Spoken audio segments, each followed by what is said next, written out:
Assalamualaikum warahmatullahi wabarakatuh. Kembali lagi bersama On Air Studio. Kali ini saya akan membahas tentang Bang Bayang Sukabumi ya. Dan di sini banyak orang yang belum tahu, bahkan warga sekitar desa Bang Bayang, tentang skala atau asal usul adanya nama Kampung Bang Bayang, yang dalam perjalanan sampai saat ini menjadi nama desa Bang Bayang. Kini hanya tersisa cerita bahwa pada zaman dahulu ada seorang musafir atau jalan tersebut sekarang disebut Jalan Raya Cianjur Sukabumi. Orang itu menceritakan pengalamannya kepada orang kampung yang ia singgahi, bahwa ketika perjalanan pulangnya ia melihat jalan itu menjadi dua. Sampai ia bingung harus memilih jalan yang mana, karena ia yakin bahwa jalan itu aslinya hanya ada satu. Dan satunya lagi mungkin Jalan Bang Bayang atau Jalan Bayangan.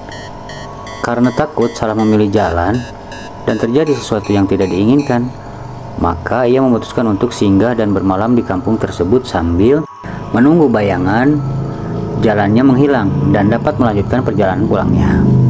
Rupanya pengalaman yang menurutnya seram ketika melihat Jalan Bang Bayang itu selalu terbayang dan teringat sampai harus bermalam dulu di kampung tepi jalan itu. Sehingga ia sering menceritakan kepada banyak orang sampai nama kampung tersebut ramai disebut Kampung Bang Bayang.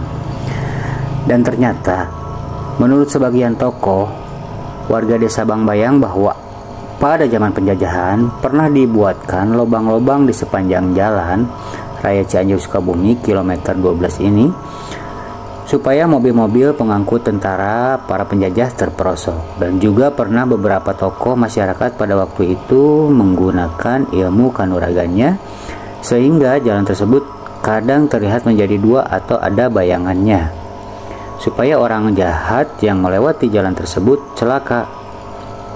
Tetapi sayang sampai saat ini kadang ada orang yang mengalami pengalaman yang sama, yaitu melihat jalan ini ada bayangannya seakan menjadi dua.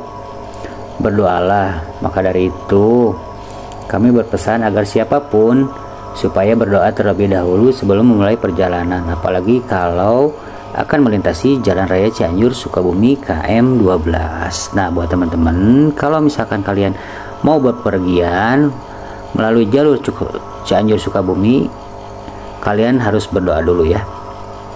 Kemudian pada tahun 1939 di kampung yang terkenal dengan nama Kampung Bang Bayang ini didirikan desa yang dinamai dengan nama kampung tersebut, yaitu Desa Bang Bayang. Di masa penjajahan Belanda masih berlangsung di Indonesia. Sebagai tokoh sendiri atau tokoh pendiri adalah Bapak Kandi, yang merupakan seorang yang berpengaruh dan memiliki kemampuan yang lebih di antara penduduk yang ada di wilayah Bang Bayang. Diceritakan bahwa pada saat itu wilayah ini dikuasai Belanda dengan para tentara Gurkha atau tentara Belanda yang berasal dari India dan memiliki watak yang kejam, lebih kejam dari Belanda sendiri. Nah, jadi itu teman-teman ya, cerita dari Kampung Bang Bayang. Jadi buat teman-teman yang mau bepergian atau jalan melalui Cianjur Sukabumi kilometer 12, diharapkan baca doa dulu sebelum berpergian. Oke, sekian, terima kasih buat cerita hari ini. Semoga tidur kalian bisa lebih nyenyak. Assalamualaikum warahmatullahi wabarakatuh.